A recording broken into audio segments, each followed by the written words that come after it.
Hello everyone, welcome back to the channel. Today you join me at Mclaren Hatfield, where I'm here to look at the new Mclaren Artura. Now this car is going to be taken over from the 570S and the 600LT sort of production cars, but this one obviously is going to have a bit of a difference to it. Rather than their normally 3.8 litre twin turbocharged V8, this one's going to be a 3 litre V6 coupled up with an electric motor. So yes, it is a hybrid car. So let's take a look inside. And yeah, we'll see what it's all about.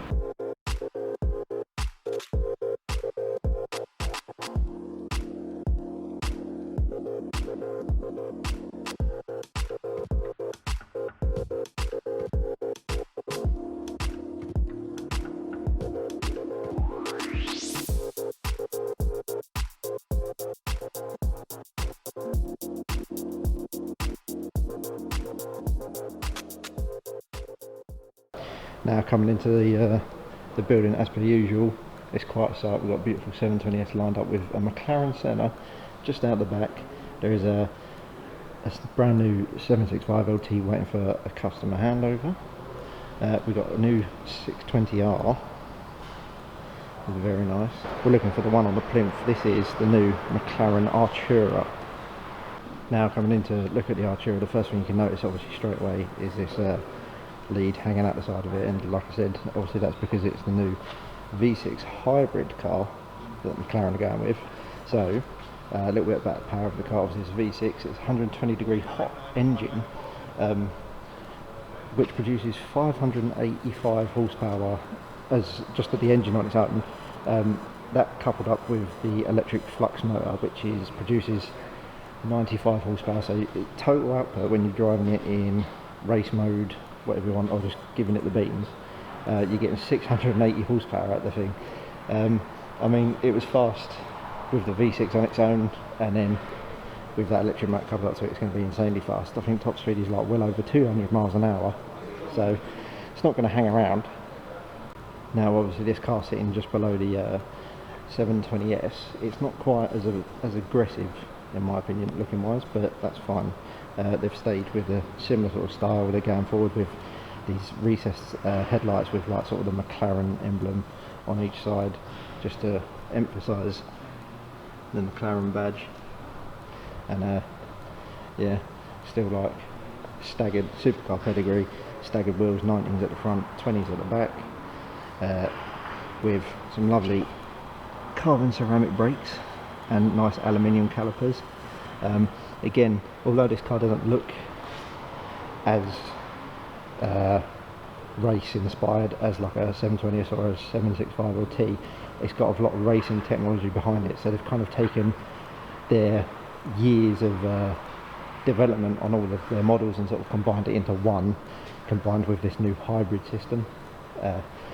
So yeah, we've got the standard like lues on the wheel arches to expel all the build up of air pressure at high speeds.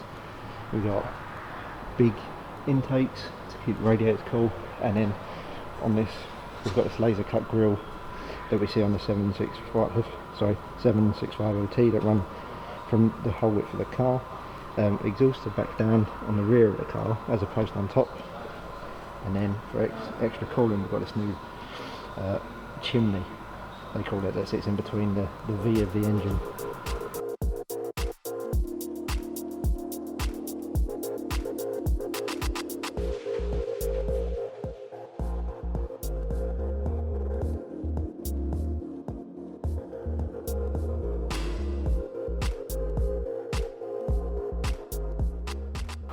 Now coming back to sort of the not as race inspired as the other models, like for instance we haven't got an active wing or a wing on the back of the car for downforce, although there is a slight little lip that you see like what you have on the speed tail. So again, there's another bit of development there, so you probably wouldn't need a wing as such for downforce, because that probably generates quite a bit in itself. And then going forward with more lightweight designs, obviously we've got lightweight forged wheels on this car because obviously it's a press car, so we've got a few options on it. Carbon ceramic brakes, discs. Now what they've started doing as well, single wiper, so you get the full width. Again, little things like that save a little bit of weight. You can spec a carbon pack on this, and some MSO options as per usual. So louvers aren't carbon fibre, you can get them carbon fibre mirrors, carbon fibre roof. So as we were saying about lightness and how they've got to save weight to increase performance, obviously being a hybrid car they need a battery somewhere, so the battery is located behind the driver's seat. The standard carbon fibre tub, monocoque, whatever you want to call it, has been extended slightly so the battery can sit inside it, and combined with all the new wiring looms, the motor, the battery and everything, it's actually not that much different weight wise compared to like a 720S or a 570S. So they've actually done a lot. Obviously they've saved like 50 kilos just by losing 2 cylinders in the engine and redesigning it. Again, more options coming inside. The carbon tub is carbon, but they've got leather and carpet on top of it. Again, you can spec MSO, so you can just have the carbon fibre, but even though it's a carbon fibre tub, they've taken input from owners from previous generations. So this carpet is standard and this would be carbon fibre, so that would save having to get this part of the car PPF'd to stop you from scratching the carbon fibre from getting in and out. So also looking just inside it, more sort of racing pedigree, supercar pedigree. Well, that's a bit hard to see on this side. The doors, this big groove that runs along the inside of the door up here, down that channel. When it's actually closed, the door actually tucks in underneath the car, so it comes all the way back down to here. So the door tucks down under like that, creates a channel, and then this and there is another vent up to a radiator. So just clever little things to sort of hide the ugly parts.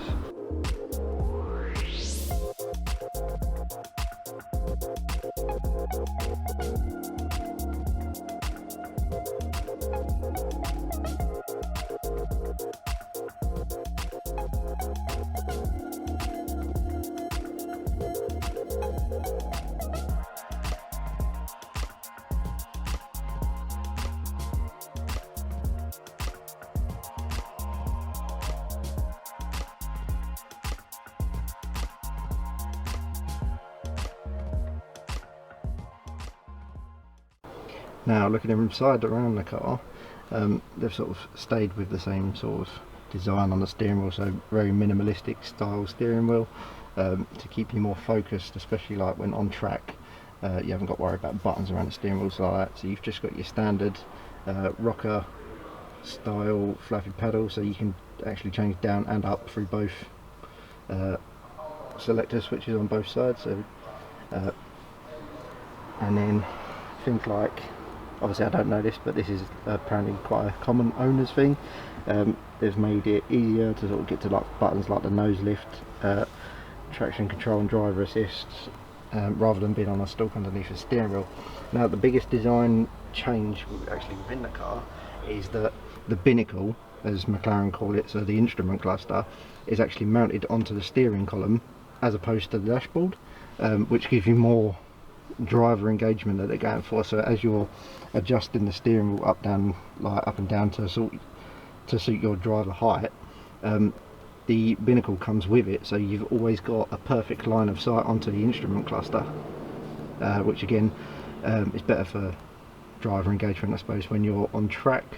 They've also put more options on it, so like your sat nav and stuff, and any sort of fuel and any little side bits you can disable. So again, on track you'd have like just the speedo and your RPM, or if you're driving at the night time it's a bit easier on your eyes. Just little things like that they're sort of taking into consideration. They're sort of listening to the owners. So down the centre we got your tablet, as I like to call it, where it stands off, your screen stands off from the dash. They've got rid of the buttons down the bottom, so you've just got a selector switch on the side now. Obviously you can see this nice little display, demo display that they've set up. It goes through sat nav and race modes and things like that, so it has tracks and that loaded into it. And then down in the centre you got your engine start and your drive modes you select. Yeah, so but another thing I was talking about, making driver assist a bit more easier. So now, as opposed to being on a button somewhere or a stalk, your driver engine, your traction control like switches there now, and your engine engagement, manual mode, things like manual shift, stalls on the side of the binnacle, so as you're driving and you're holding the steering wheel, it's easier to get to. You don't actually have to remove your hands from the steering wheel, as opposed to reaching down here to click some buttons or waffling around underneath the steering column. So again, more driver involvement and nice little thoughts from McLaren.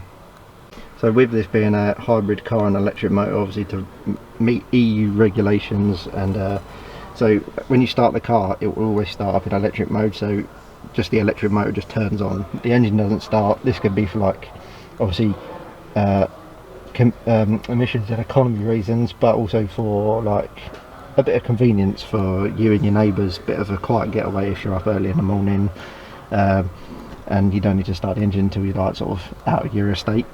But also where it is an EV car essentially, you've now got, as opposed to the fuel tank, you've also got a range for your battery as well. So the range on these are 19 miles or 30 kilometers, and it will always reverse in fully electric mode as well, so you don't need the engine to reverse.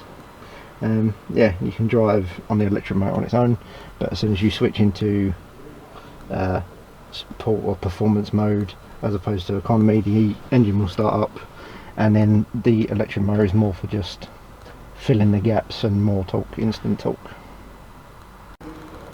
Now inside you haven't got you can't really spec the full center seats or bucket seats, carbon fibre back seats like before on the other models, but you do get these lovely Alcantara seats with a lovely bit of, they call it like flux green pinstriping, same with around the car and the door cards and stuff like that. And you just see the speakers poking through the mesh, and I quite like that. Yeah, pretty standard in the back, just a little bit of a storage space on there, on top of what is going to be the firewall, the battery wall, and again you can spec an MSO strut bar because you can have 5-point harnesses. Yeah, I think these sort of specs in this car are going to be the most popular, and it's sort of perfect really for this, where this car sits on their models, their production line. Right, so there we go, that's the new Artura pretty much. Unfortunately film got cut a little bit short. Some of the big boys from McLaren come down and they've got to do some filming of their own, so I'll leave them to it, and yeah, I'll go out and enjoy the rest of the day. But thanks for watching, and I'll see you on the next one.